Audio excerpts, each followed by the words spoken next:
Today, we're cracking open one of the most powerful tools in all of math and economics, the matrix. Now, if that word gives you a little bit of anxiety, don't worry. You're about to find out that a matrix is really just a super organized box for numbers, and it's the key to solving some really complex problems in a surprisingly simple way. So, let's just get right to it. If you strip away all the jargon and the scary math speak, what is a matrix, really?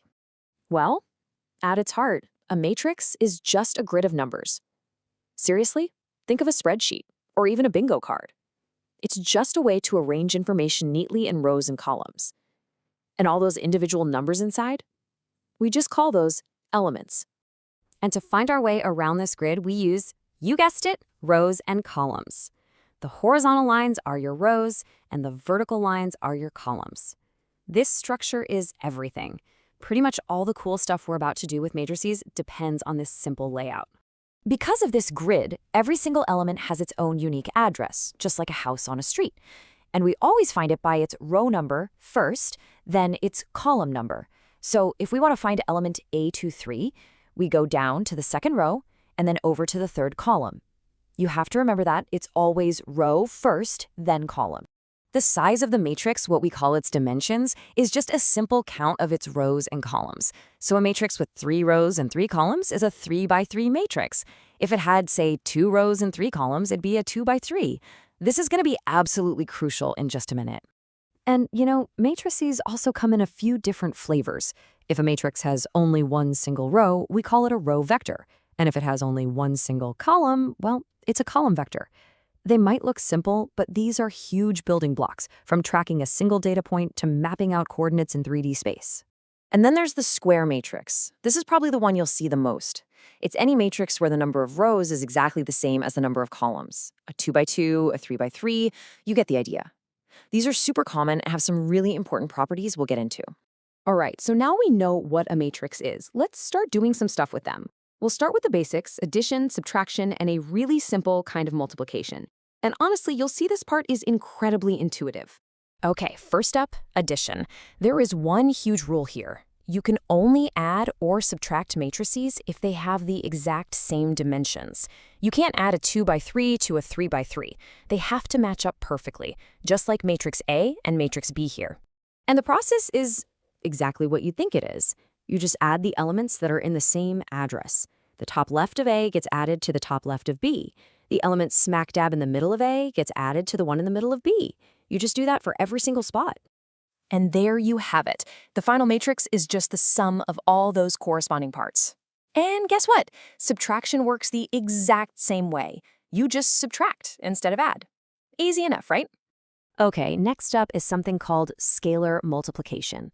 Now, scalar is just a fancy word for a regular old single number, not a whole matrix. And this is what happens when you multiply an entire matrix by just one of those numbers. This might be the easiest operation of all. You just take that scalar, in this case the number 8, and you multiply it by every single element inside the matrix.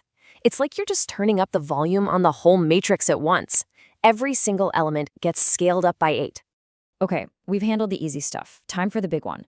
Multiplying 2 matrices times together. This is where things get a little weird, and it all boils down to one single make-or-break rule you have to know. This is called the conformability rule, and I want you to think of it like a secret handshake for matrices. You look at the dimensions of your first matrix and your second matrix. The only thing that matters is if the two inner numbers match. So the number of columns in the first matrix has to equal the number of rows in the second. If they match, the handshake works. So if they do match, we say the matrices are conformable. And you get a cool little bonus. The two outer numbers, A and C in this case, tell you the exact dimensions of your final answer. So if you multiply a 2 by 3 matrix and a 3 by 4 matrix, it'll work and your answer is going to be a 2 by 4 matrix. Pretty neat, huh? So how do you actually do the multiplication? Well, to get just the very first element of your answer, you take the entire first row of the first matrix and the entire first column of the second matrix. You multiply their matching elements, and then you add all those little products up.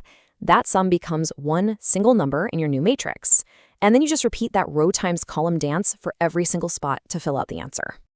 Phew. Okay, let's take a quick breather from the operations and meet a couple of very special characters in the matrix world. Think of these as the VIPs, the matrices that have really unique and powerful properties, kind of like the numbers 1 and 0 in regular math. On the left, we've got the identity matrix, which we just call I.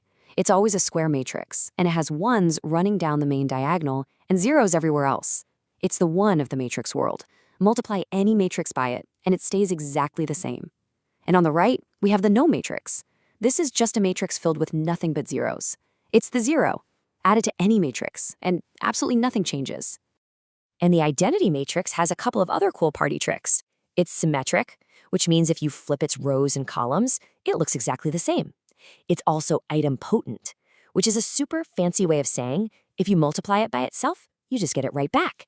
It's a very stable, predictable character. So we've defined matrices, we've added them, we've multiplied them, we've met the special agents, but this brings us to the biggest question of all. So what? Who cares? Why do we go through all the trouble of learning all these weird rules? This is why. All of those rules we just learned allow us to take a really big, messy system of equations and shrink it all down into one elegant, simple expression. AX equals B.